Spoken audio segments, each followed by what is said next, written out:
శైలానాథ్ గారు చెప్పండి, 4,000 ఢిల్లీలో సదరపడుకు ఖర్చు పెడుతుంటే 12,000 ఇక్కడ ఖర్చు పెడుతున్నారు అమరావతిలో. దీన్ని ఎట్లా జగన్ గారు అడిగిన ప్రశ్నలకి కానీ మీరు అడుగుతున్న ప్రశ్నలకు కానీ సమాధానం చెప్పరండి. ఎందుకంటే అది ముందుగానే ప్రీ ప్లాన్డ్గా ఇంత పెడితే ఇంత బాగుంటుంది అనుకుంటూ పెట్టుకున్నారు. అసలు ఎవరికి అర్థం పని కదా, రూపాయికి అయ్యే పనికి 100 రూపాయలు ఖర్చు పెడతా అంటే బాధ్యత లేకన్నా ఉండాలా, లేకపోతే అర్థం కాకుండా ఉండాలా, లేకుంటే దాని మీద ఇంకో దురాలోచన ఏదైనా ఉండాలి. ఈ దురాలోచన చెప్పే నా ఒక పాయింట్ చెప్తాను అనుకున్నానండి. ఏంటంటే ఈ రాజధాని ఎక్కడ కట్టినా రాజధాని కడుతున్నారు కదా, అట్లా అన్ని ప్రాంతాల వాళ్ళు దాంట్లో భాగస్వాములు కదా అవ్వాలి. మరి ఆ డెవలప్మెంట్ ప్రాసెస్లో వచ్చే డబ్బులు, ఖర్చు డబ్బులు అన్ని ప్రాంతాలకు కూడా వాటా ఉండాలి కదా. ఇప్పుడు ఆ బిల్డింగ్లు రాయలసీమకి, ఉత్తరాంధ్రకి కూడా కాంట్రాక్టర్లు ఎందుకంటే మొబిలైజేషన్ అమౌంట్ ఇస్తారు, వీళ్ళు 5,000 కోట్లు 6,000 కోట్లు డబ్బులు ఇస్తారు కట్టమని.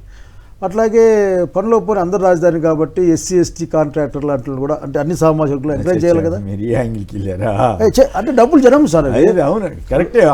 రిజర్వేషన్స్ కూడా ఉన్నాయి కదా ఎస్సీలకి. అప్పుడు మేము మంత్రివర్గంలో ఉన్నప్పుడు ఎన్ఆర్జీఎస్ పనులు వచ్చినప్పుడు చెప్పాము, ఎస్సీ కాలనీ పనులు ఎస్సీలు చేస్తారని చెప్పాము ఆ రోజున.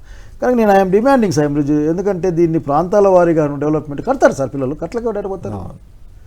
ఇప్పుడు ఎవరో వచ్చి కట్టంగా లేనిది లైన్లు అడ్డం వస్తాయి, హై టెన్షన్ లైన్లు అడ్డం వస్తాయి అని తెలియకుండా ప్లాన్ గీసిన వానికంటే 1,470 కోట్లు దానికి వాడికంటే ఇల్లు కట్టే మా మేస్త్రి పేలు కదా సార్, బాగా కడతారు. సో ఇది ప్రజలకు సమాధానం చెప్పాలి సార్,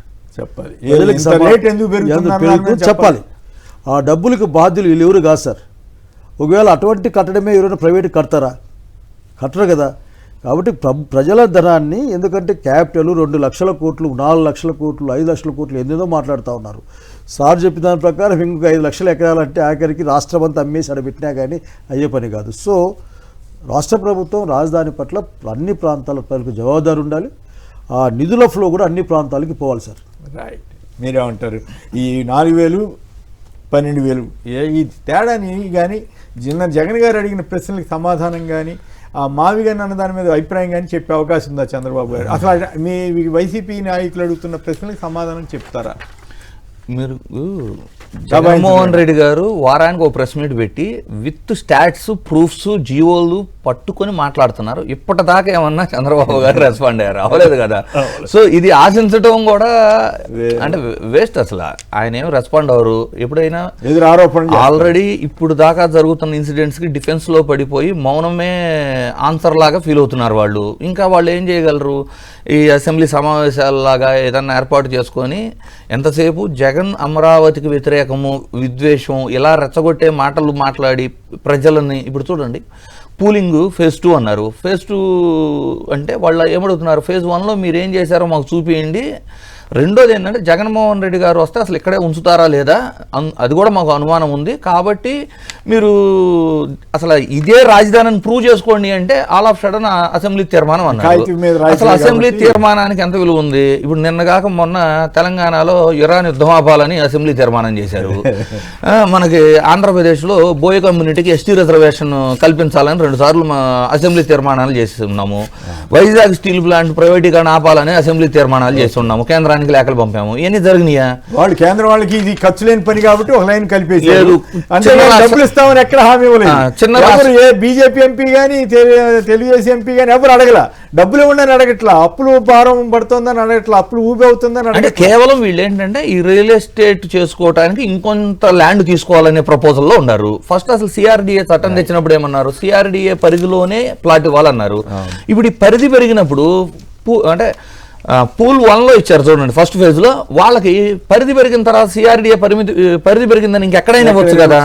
అంటే ఫస్ట్ ఫేజ్ లో భూములు ఇచ్చిన వాళ్ళకి ఇంకా మీరు ప్లాట్లు ఇవ్వలేని పరిస్థితిలో ఉన్నప్పుడు శైలజానాథ్ గారు అడిగినట్లు ముందు అసలు ఎవరికి ఎక్కడ అలాట్ చేశారు? ప్రైవేట్ వాళ్ళకి ఎక్కడైనా ఇస్తున్నారా? నేషనల్ గవర్నమెంట్ ఇన్స్టిట్యూషన్స్కి ఇస్తున్నారా? మీరు మీ ప్లాన్ ఏంటి? ఎవరికి అలాట్మెంట్లు అయినాయి? శ్వేతపత్రం రిలీజ్ చేయాలి కదా, అది రిలీజ్ చేయరు. ఇట్లా జవాబులు అయితే ఇక్కడ ఏంటంటే రైతులను మోసం చేయటం కోసం ఇది ఒక డైవర్షన్ డ్రామా స్టార్ట్ చేశారు. ఇప్పుడు జార్ఖండ్ లేదు, ఉత్తరాఖండ్, ఉత్తరాంచల్ వీటికి ఏమన్నా కేంద్ర ప్రభుత్వం ఆమోదంతో రాజధాని ప్లాన్ చేసుకున్నారా? కోట్లు కూడా అక్కడేం ఖర్చు పెట్టలేదు కదా. విభజన మరి ఆంధ్ర ప్రజలు ఇష్టపడి అప్పుల ఊపిలోకి వెళ్ళటానికి సిద్ధపడతారా? లేక ప్రజలు ప్రభుత్వాన్ని నిలదీసి అయ్యా ఎందుకు ఇన్ని అప్పులు తీసుకొస్తున్నారు, ఎంత మేరకు ప్రజలకు ఉపయోగపడుతుంది అనేది సరే మీరంతా చెప్తున్నట్టుగా ఏదో మసిపూసి మారేడికాయ చేయటం లేదు అబ్బో ఏదో జరిగిపోద్దని ఇంప్రెషన్ ఇవ్వటం కాదు. వాస్తవంగా ఈ అప్పులన్నీ తీర్చే పరిస్థితి ఎట్లా వస్తుంది ఏమిటి అనే దాని మీద స్పష్టమైనటువంటి జవాబు ఇవ్వగలిగిన రోజున అప్పుడు చంద్రబాబు గారి వాదనకు కానీ లేదా ఆయనకి మద్దతు ఇస్తున్న బీజేపీ వారికి కానీ వారు బీజేపీ వారి డిక్లరేషన్ మర్చిపోయినప్పటికి కూడా అప్పుడప్పుడు గుర్తు చేస్తుంటారు కాబట్టి వాటన్నిటికీ సమాధానం చెప్పాలి. అయితే అమరావతిని ఎవరూ వ్యతిరేకించట్లేదు కానీ బట్ ఈ రకమైనటువంటి 4,000 రూపాయలు ఉన్నదాన్ని 12,000 రూపాయలకి 4,000 రూపాయలు ఢిల్లీలోనే ఖర్చు అవుతుంటే ఇక్కడ 12,000 ఒక చదరపడికి ఖర్చు పెట్టడం కానీ ఇవన్నీ కూడా ఖచ్చితంగా విమర్శన అర్హత ఉన్నటువంటి అంశాలు అవుతాయి.